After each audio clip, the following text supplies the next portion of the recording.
My own expectation going into '88 election was that if this held up, we would become the official opposition. I think the atmosphere was not unlike the last week of the 2011 election when Jack was leader and did such a magnificent job of bringing it all together in the final 2 weeks of the campaign, where there was a general feeling of upsurge, particularly in the province of Quebec, but not just there. Well, in '87, there was this upsurge going on nationally as well.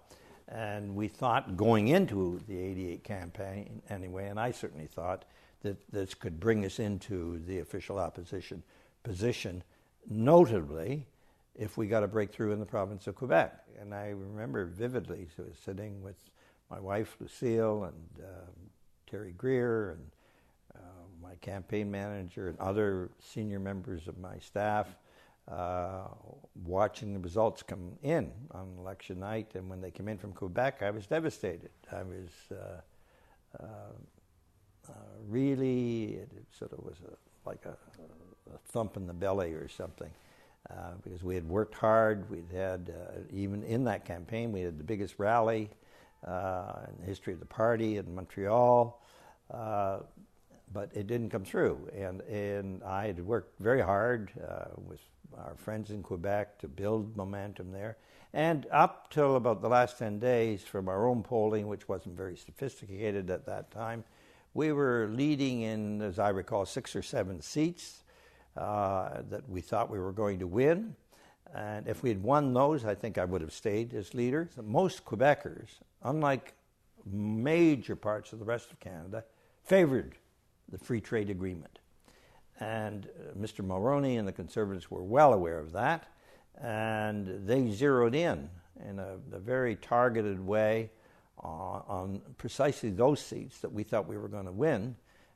They had more sophisticated polling, they had much more in the way of financial resources, and they got us. Free trade, where it was a plus for us, we made major gains, for example, in British Columbia. That issue at that time, it was a negative for us, as it turned out, in Quebec. And that, more than anything else, I think caused that mushroom of orange, so to speak, that was going on in 1987 to be deflated in the campaign of '88. And along with that deflation was me. I really felt an emotional setback. And unless you're really really up to it emotionally, leading a party is, you shouldn't do it. It's a big mistake. If you just take it on out of a sense of obligation, as a number of people wanted me to stay then, and but I didn't feel like it. I didn't feel I could do the job that it required right then. So I made the right decision.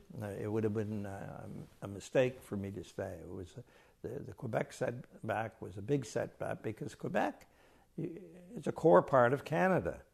It was there before the rest of us. The first European settlers were Acadians and Quebecois, and we as a federal party, all federal parties, have to do well in Quebec as well as elsewhere in Canada, of course. You have to do all, Quebec is not more important than the rest of Canada, but it is very important. And so a federal party must make inroads in Quebec in terms of national unity, and I worked very hard for that. And it didn't come off then, and I thought it was going to, so I thought it was time for me to leave.